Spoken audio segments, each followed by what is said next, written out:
Hey, what's up? Silas here. In this video, I'm going to be reading something that a friend of mine sent about just the news. And before I get to the news, I'm going to mention a few things, some really big news that's happening right now. There was this video from Korea, from the Koreas, from South Korea, from the border of South Korea and North Korea, the demilitarized zone out there. You had Moon, who is the president. I forget, I don't have his full name, but President Moon of South Korea and the dictator of North Korea, Kim Jong Un. They had this meeting at the border where they shake hands, and then Kim Jong Un crossed over to the South Korean side.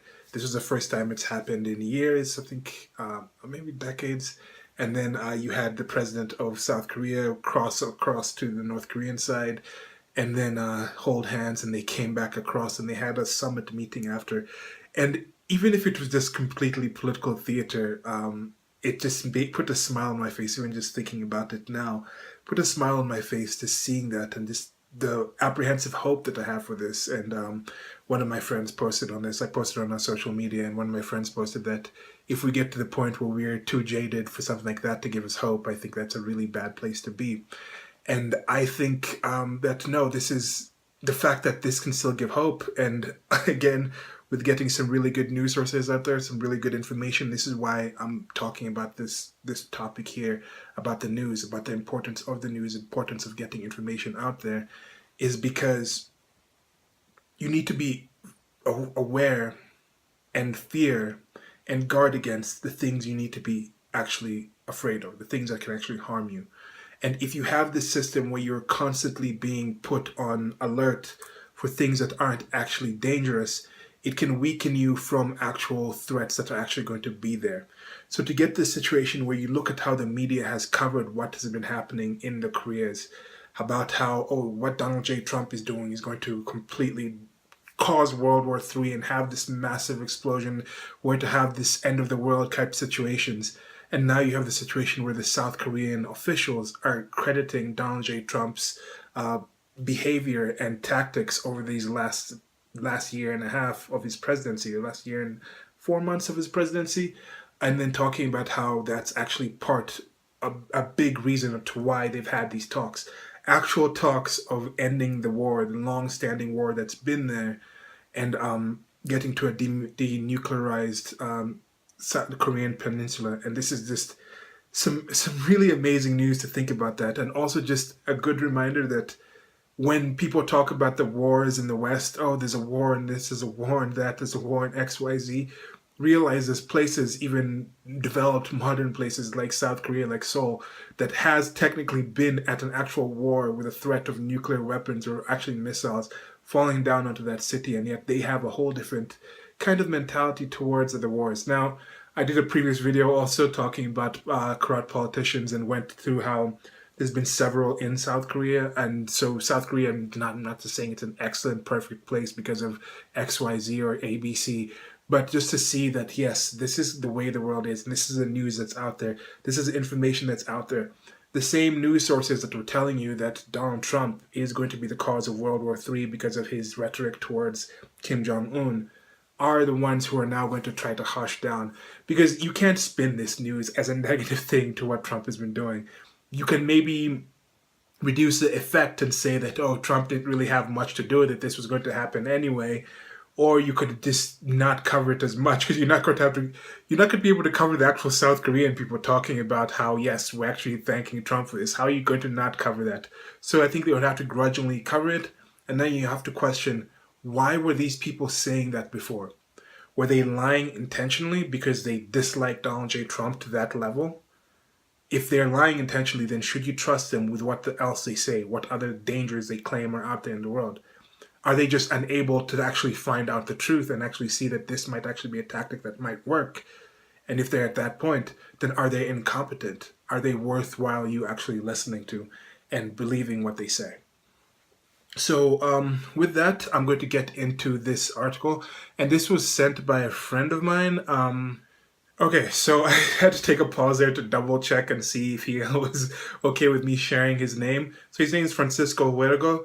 I met him in New York, and he's a great guy. I've had a lot of really good conversations together with him. He just actually got into a coding academy. He was teaching himself coding, and then he got into an academy to learn. And the same program I was procrastinating on going in, maybe he'll inspire me to get into it. But I think I'm going to stick more to the animation and things like that. But anyway, congrats Francisco for getting in there. He's also an actor. He's got some things on the side. But yeah, so I'll talk to him and see what links he's willing to have me share with this. If there's links to some of the material that he has that he'd like you guys to read and get to know. But I thought this was a really excellent piece and really excellent talk that he had. And I had a previous video about how it's not really about the fake news, but how faux news is actually worse. Like faux, like F-A-U-X. How if you just don't have any news at all, and it's like, okay, I just don't know this information, you don't think you know it, and then you might actually go out there and find it out, versus faux news, which is people telling you things that you think are true, and then that actually misguides you, and you actually act on these things that are completely just fabricated. So this was along it. So this, what I'm going to do, I'm going to read, he had links in this kind of showing examples to what these headlines are. And there's going to be some adult language in this, so some warnings into it. I'm going to kind of read the headlines and then go to the parts that he writes about it, then the headline again, the parts he writes about it. So getting into that right now. So the first headline was from The Independent. U.S. votes against UN resolution condemning gay sex death penalty, joining Iraq and Saudi Arabia. America, one of the 13 countries on the Human Rights Council to oppose the historic vote. Okay, so that was the headline, and now I'm going to get into what Francisco wrote. Fuck manipulative reporting. These headlines gave the death penalty to about half an hour of my life. Imagine if I asked you to sign something that said, no relative of mine shall spank their children. All signers are also against spanking for 1, bad report cards, 2, swearing, 3, being gay, and 4, stealing. And then you don't sign because your idiot aunt still spanks your cousins for being late for dinner. So you tell me, hey, cool document, but I have a crazy aunt who can't be bothered. Check in with me in a few years when the kids are older. So I email all our mutual contacts to inform them you low-key support spanking children for being gay. The UN had a vote recently that would have made the death penalty illegal in any country that voted for it. The resolution can be summed up like this. No more death penalty whatsoever, particularly not for being 1, pregnant, 2, a minority, 3, a child, 4, gay. I'm not making any of those points up, by the way. But if the US had voted yes, it would have had a problem with each of its states that still has a death penalty. I know, people are still found to be innocent after death, and states still uphold this cretinous policy. So the US voted no. The Independent, Telegraph, and Salon, among others, decided to run with the US votes yes on the gay death penalty. So little gay high schoolers would have gory nightmares during midterm season, and gay Wall Streeters would miss some life-changing meetings over some gin and alone time. How come some media people care less about LGBT success when the possibility of a shock headline comes about? And how come these outlets focused on gays didn't publish US votes yes on pregnant woman death penalty? Because it's far less believable? Or do some reporters see gays as their pawns? Maybe these outlets knew they were stretching, but wanted to reassure us that they care and are thinking about us. Like your grandfather's oldest brother who says hello by affectionately giving you a hard slap on the back of the head when you are carefully chewing bony chicken. Well, thanks, media. I'm glad you likewise support not killing gay people for being gay, but I did not need the heart attack. And don't think the people who brought it up are dumb by any stretch of the imagination. People are busy. My work schedule has afforded me long stretches of nothing hours, and I looked deeper just to make sure I was processing reality correctly. Obviously, some shocking headlines are pure truth. Whatever your politics, please know we are so lucky that the media does not feel stifled to critique the current administration. A world where news outlets feel the need to tiptoe around a world leader despite his actions is not one I want to live in. Thanks. But when reporters fall for the temptation of causing mass hysteria in place of straightforward reporting, fake news becomes a real thing. And do we really need that right now? Let's hope we start seeing more responsible reporting in the future. Having us start at 4 a.m. and then diving deeper without getting any sleep was not on my idea of a weeknight. Lots of folks are not going to get to sleep before work tomorrow, and that's annoying. Now on to the next headline. This is from NBC News. LGBTQ Americans won't be counted in 2020 US Census after all. So here we go, into what Francisco wrote. This arguably anti-LGBT headline is a literal lie, or pushing third grade grammar standards. Like, you're turning 9. Get it together. The reporter is apparently an adult. So headline, LGBTQ Americans won't be counted in the 2020 US Census after all. Me? What? That's insane. We won't be counted at all? They're skipping us? The only reason they would skip us is to have wrong figures on purpose, or to kill us later. The article, first paragraph. Proposed questions regarding sexual orientation and gender identity were quickly removed on Tuesday. Wait. Okay, so they won't ask if you're gay, trans, etc., but they'll ask you stuff, like you're still counted. They're just not asking about completely private business. Me. But did they ask us that before? Was it taken away? Article. No previous US census has ever included LGBTQ Americans, meaning no previous census has ever asked if you're gay, queer, trans. It's a facepalm emoji here. So, I have an idea. Let's keep it that way. So honestly, if Obama asked if I was gay in a survey, I would probably say yes and expect a rainbow bumper sticker in the mail. But why would I tell Trump I'm gay? Like seriously, what is a reason to do that, NBC? Any entity wanting to go full kill the queers mode, like the media right now, would literally have a list of LGBTs for the census with their full name, addresses, phone numbers, and favorite tequila bar. And it could be hacked by homophobic foreign governments. Wahoo! Tourism, eternal trip mode. The best the government could do is think about having a center somewhere in high LGBT areas. Great. Gays sure love hanging together in government buildings with fluorescent lights. Even if it's a good idea to count us, why is the headline pretending they're gonna ask if we're gay and then skip us if we are? I wonder what NBC would have published if the government did decide to ask for sexuality, gender identification, etc. Would NBC say that's fine and lie that the records of our sexuality are fine? Or would they say, oh, this is a bad idea actually. Wow, be scared, my little gays. So literally nothing has changed.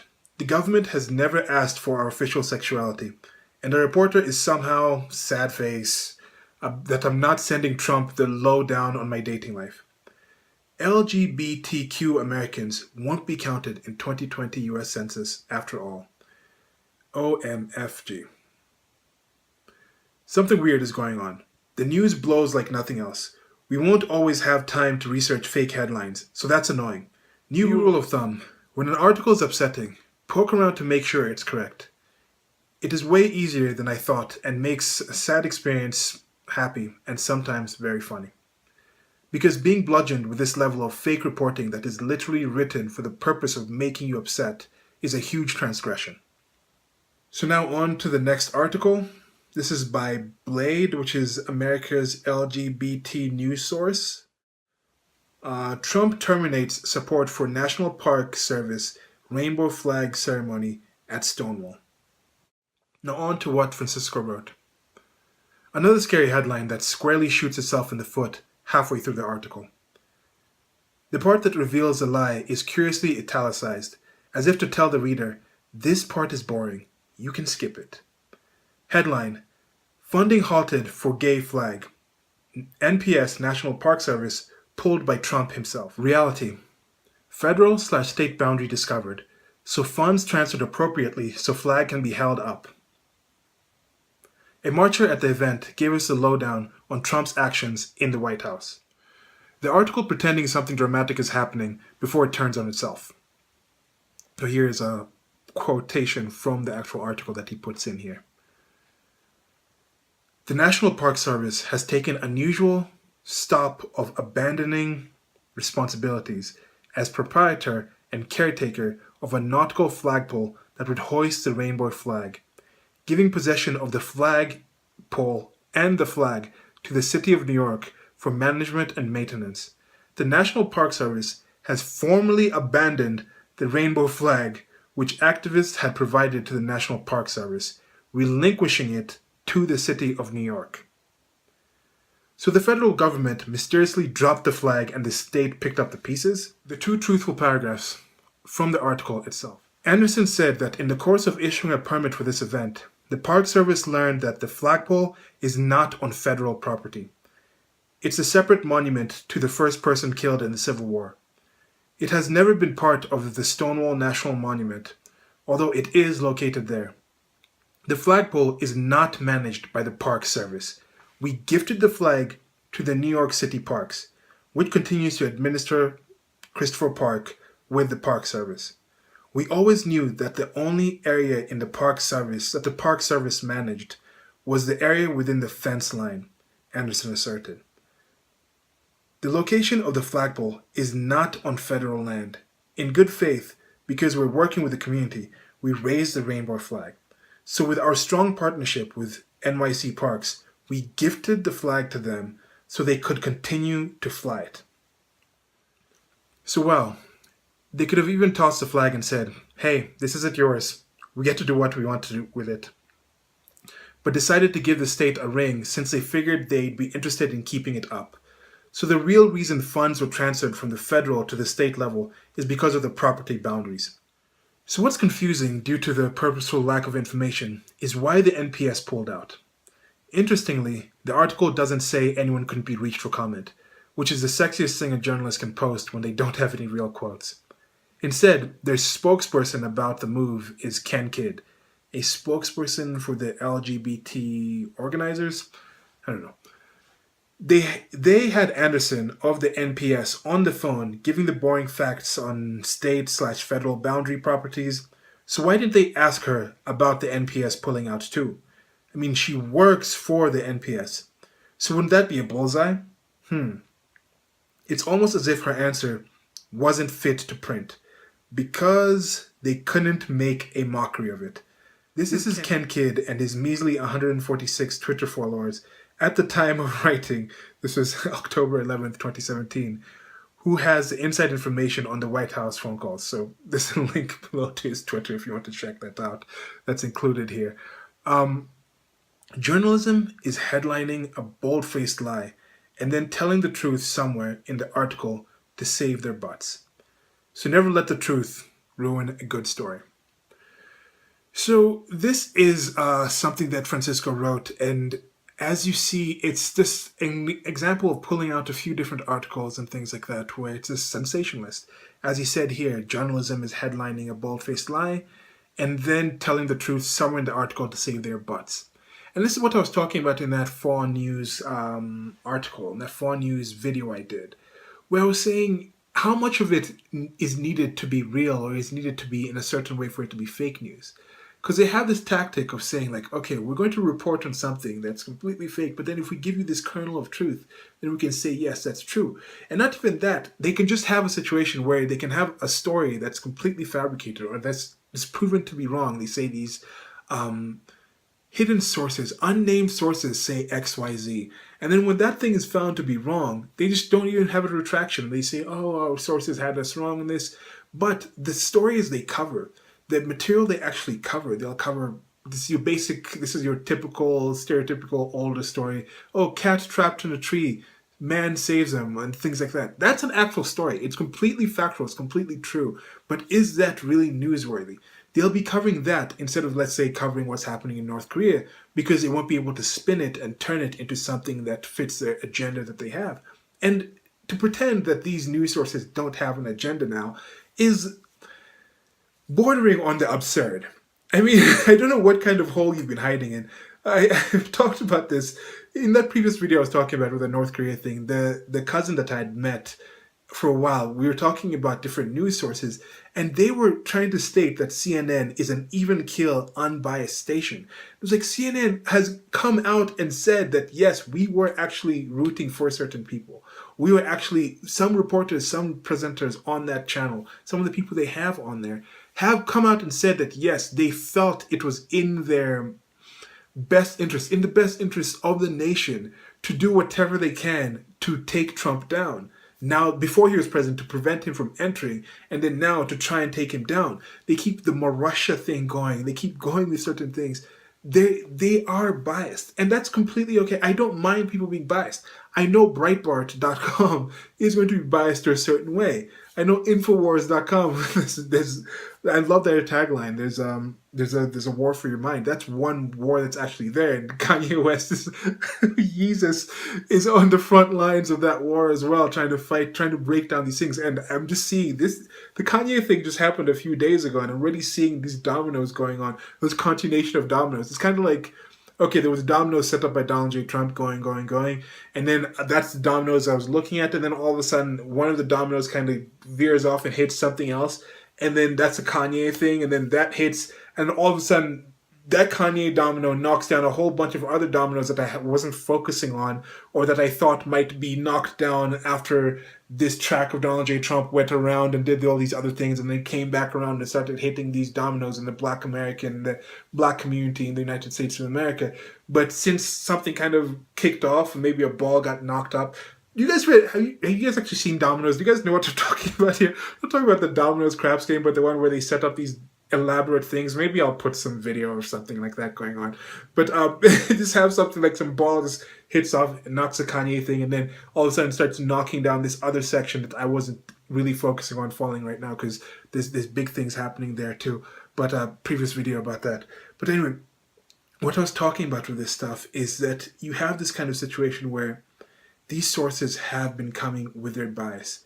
If they have certain biases, that's okay, but you have to knock these things down. You have to get out and realize that, hey, yes, I understand these people are this way, these people are this way. Let me get their information, but take it upon yourself to go out there and confirm, are these people actually saying the truth? What is actually going on in this? Use your own mind, use your ability to think, use your ability to talk with people. One really good thing to do, it may be uncomfortable at first, but find people in your life that you can have these conversations with. Find people in your life who you can communicate with in the language that you understand, because some of the way that people word things, talk about things in certain ways, you may not be able to understand. But talk to people in your community, in your tribe that you feel you're a part of, and see like, okay, what if this was not true? What if this was completely true? What if the complete opposite of what they were saying was true? Try asking them that and see how it changes your opinion of that thing. Also, try breaking out and seeing if you can talk to somebody outside of your circle, because like, as I mentioned with the Kanye thing, you can see he's getting a lot of pushback from the Black community and things like that. People saying, oh, you've let down so many people who are trusting in you. But he's just saying, be a free thinker. Go out, think for yourself, and try to find out these answers and see, like, I don't have to hate this person just because I've been told to hate this person. Hell, I was actually friends with this person before, and now he's still the same person, but he's doing things that I'm being told are evil or destructive, but then when I actually look at them, are they evil and destructive? What if Donald J. Trump is not as bad as they say he is? And also ask yourself, what if he's not as God emperorly as other people say he is? Like, what if he actually has some negatives and things like that?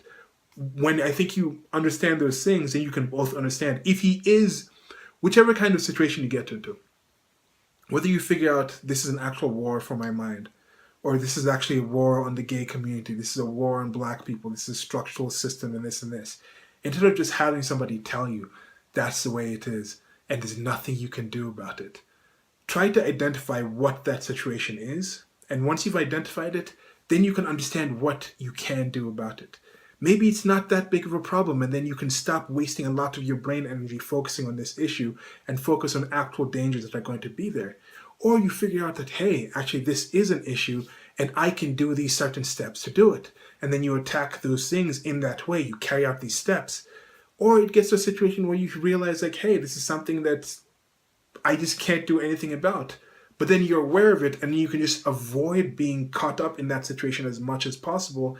And at the same point, if you find that it's a problem or you find it's something but it's not that big of a deal, it's not really something that you feel worth taking down, then you can stop complaining about it. That's one thing that's really weird to me, when someone is like, hey, I ask you, if you say this is an actual problem, how much have you done to look into what the problem is, what the solutions are, and what are you personally doing to try and reduce that issue, instead of just asking other people to do it?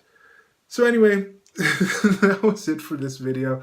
I had mentioned in this previous video talking about Kanye and things like that, how I'd like to do these kind of situations where if you have some certain stories and certain frustrations, like in this situation, this was targeting the gay community, and this is something Francisco saw and was like, this is really ridiculous. I don't like how this is happening. And you feel there's some other material that you'd like to put out there, but it's stuff that you've written or maybe stuff that you want me to comment about, send it to me and let me know, and maybe I'll get into it. But especially if it's something that you wrote and you'd like to actually get out there, whether you'd like to come on and actually have a conversation where you talk it out or we talk about it, or just give me something that I can read like this and give some commentary on, I'll be more than willing to do that. I think that would be an excellent thing. Getting more information out there, getting more people thinking, getting more people questioning, getting more people learning, getting more people knowing. So yeah, like, share, and subscribe. Links below to the merchandise store. You can buy some stuff in there. I think I'm going to be putting up some designs, might have been going on throughout the video. And there's also a Patreon if you guys would like to help me out. Even if it's just $1 or anything, but there's different tiers and things like that. You can check that out. But yeah, goodbye.